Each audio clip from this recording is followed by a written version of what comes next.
Pemerintah menegaskan sekali lagi bahwa proses penyusunan RUU Cipta Kerja ini telah melibatkan partisipasi publik.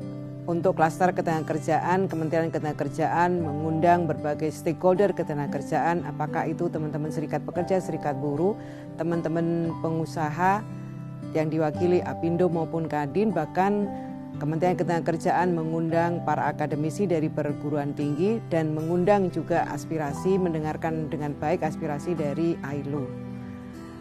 Proses panjang ini telah kami lakukan sebelum draft RUU disampaikan kepada DPR. Ketika draft RUU ini sudah disampaikan kepada DPR dan Presiden meminta menunda sementara klaster ketenagakerjaan, kami memanfaatkan momentum penundaan ini, menunda pembahasan klaster ketenagakerja ini dengan mengundang teman-teman serikat pekerja, serikat buruh maupun teman-teman Apindo yang tergabung dalam tripartit nasional. Kami mereview kembali draft RUU yang sudah kami sampaikan kepada DPR. Hasil dari pembahasan tripartit inilah yang kemudian menjadi dasar pembahasan RUU Cipta Kerja klaster ketenagakerjaan. Kami menyadari bahwa ada pro dan kontra. Pro dan kontra adalah hal yang wajar dalam dinamika sosial maupun politik.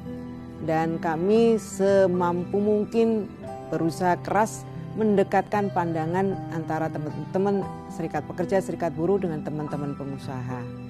Dan pada akhirnya akomodasi itu didengarkan dengan baik oleh DPR. Kami berterima kasih sekali DPR yang secara baik memberikan kesempatan kepada seluruh masyarakat, seluruh stakeholder, termasuk stakeholder ketenagakerjaan, memberikan kesempatan untuk didengarkan pendapatnya dan juga apresiasi kepada DPR yang secara terbuka menyiarkan proses pembahasan RUU Cipta Kerja termasuk klaster ketenagakerjaan.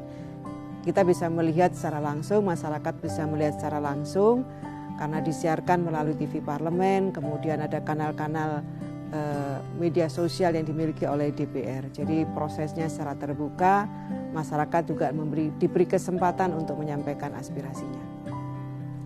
Ada prinsip umum yang dipatuhi dalam penyusunan klaster ketenagakerjaan RUU Cipta Kerja ini. Yang pertama, penyusunan ketentuan klaster ketenagakerjaan ini memperhatikan hasil putusan Mahkamah Konstitusi atas uji materi terhadap Undang-Undang 13 tahun 2003.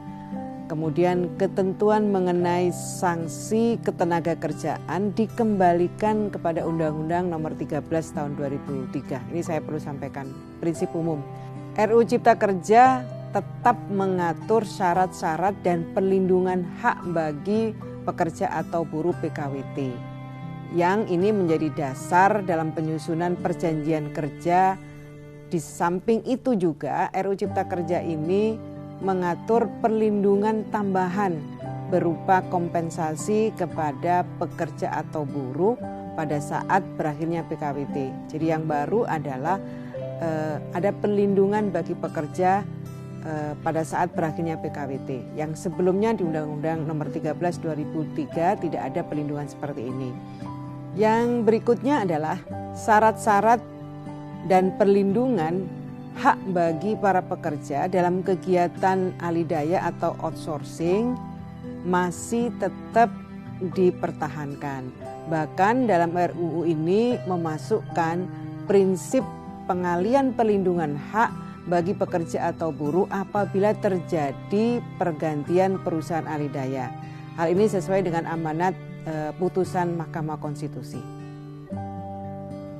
Ketentuan mengenai waktu kerja dan waktu istirahat tetap diatur seperti undang-undang existing, Undang-Undang 13 tahun 2003. Dan menambah ketentuan baru mengenai pengaturan waktu kerja dan waktu istirahat pada sektor usaha dan pekerjaan tertentu. Hal ini untuk mengakomodir tuntutan perlindungan bagi pekerja atau buruh pada bentuk-bentuk hubungan kerja dan sektor tertentu yang di era ekonomi digital ini sangat berkembang dan sangat dinamis. RUU Cipta Kerja juga tetap mengatur hak-hak dan perlindungan upah bagi para pekerja atau buruh sebagaimana yang diatur dalam Undang-Undang 13 2003 maupun dalam PP nomor 78 tahun 2015. Selanjutnya, undang-undang ini juga memerintahkan untuk diatur dalam peraturan pemerintah.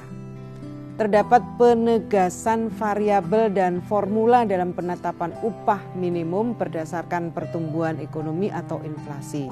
Selain itu juga ketentuan mengenai upah minimum kabupaten kota tetap dipertahankan. Dengan adanya kejelasan dalam konsep penetapan upah minimum dimaksud, maka RUU Cipta Kerja ini menghapus ketentuan mengenai penangguhan pembayaran upah minimum. Ini yang baru yang sebelumnya tidak diatur di Undang-Undang Nomor 13 Tahun 2003. Di samping itu, dalam rangka memperkuat perlindungan upah bagi pekerja atau buruh, serta meningkatkan pertumbuhan sektor usaha mikro dan kecil, RUU Cipta Kerja ini juga mengatur ketentuan pengupahan bagi sektor usaha mikro dan kecil. Selanjutnya dalam perlindungan kepada pekerja atau buruh yang menghadapi proses pemutusan hubungan kerja, RUU Cipta Kerja ini tetap mengatur mengenai ketentuan persyaratan dan tata cara PHK sebagaimana yang diatur di Undang-Undang 13 2003. RUU ini tetap memberikan ruang bagi serikat pekerja atau serikat buruh dalam memperjuangkan kepentingan anggotanya yang sedang mengalami proses PHK. RUU ini juga mempertegas pengaturan mengenai upah proses bagi pekerja atau buruh selama PHK masih dalam proses penyelesaian perselisihan hubungan industrial sebagaimana keputusan Mahkamah Konstitusi.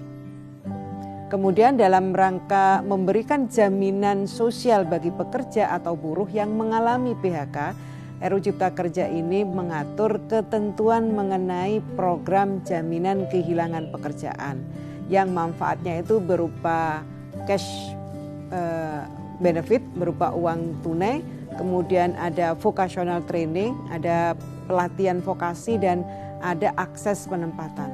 Ini kita perkenalkan dalam Undang-Undang RUU Cipta Kerja ini. Jadi sesuatu yang tidak pernah diatur dalam Undang-Undang Ketenagakerjaan kita. Sangat prematur apabila secara tergesa-gesa menyimpulkan bahwa RUU Cipta Kerja ini akan rentan terhadap PHK bagi pekerja atau buruh.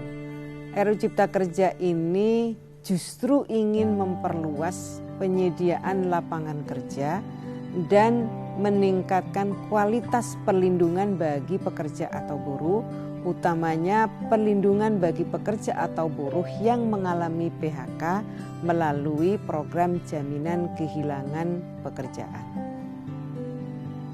Kami akan terus mengintensifkan dialog dengan pemangku kepentingan, dengan teman-teman pekerja atau buruh dan teman-teman pengusaha. Kami juga meminta bantuan pemerintah daerah, dalam hal ini dinas yang membidangi urusan ketenagakerjaan untuk membangun dialog yang intensif dengan pemangku kepentingan di daerah. Dalam penyusunan peraturan pelaksana dari Undang-Undang Cipta Kerja ini, kami akan juga melibatkan teman-teman pekerja atau buruh dan teman-teman pengusaha untuk memastikan bahwa perlindungan yang diinginkan dari Undang-Undang Cipta Kerja ini bisa dirumuskan dengan baik bersama dengan stakeholder. Terkait dengan rencana teman-teman yang akan melakukan mogok nasional, saya meminta agar dipikirkan lagi dengan tenang karena situasi jelas tidak memungkinkan untuk turun ke jalan, untuk berkumpul, tidak menjaga jarak karena pandemi COVID-19 ini masih tinggi dan sampai sekarang belum ada vaksinnya. Saya mengajak untuk mempertimbangkan ulang rencana mogok tersebut. Bacalah secara utuh RUU Cipta Kerja. Banyak sekali aspirasi teman-teman yang kami akomodir. Soal PKWT, outsourcing, syarat PHK, semuanya masih tetap mengacu pada Undang-Undang Lama, Undang-Undang 13 2003.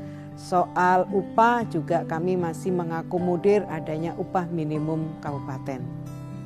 Karena sudah banyak yang diakomodir, maka menurut saya mogok menjadi tidak relevan.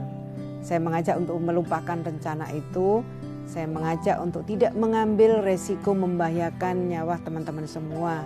Istri, suami, dan anak-anak kalian juga butuh sehat. Mereka harus tetap kita jaga agar tetap selalu sehat. Saya kembali mengajak kita duduk bareng dengan semangat untuk melindungi yang sedang bekerja dan memberi pekerjaan bagi yang masih menganggur. Saya menunggu kehadiran teman-teman di meja dialog, bukan di jalanan. Saya percaya kita selalu bisa menemukan jalan tengah yang memenangkan kita semua.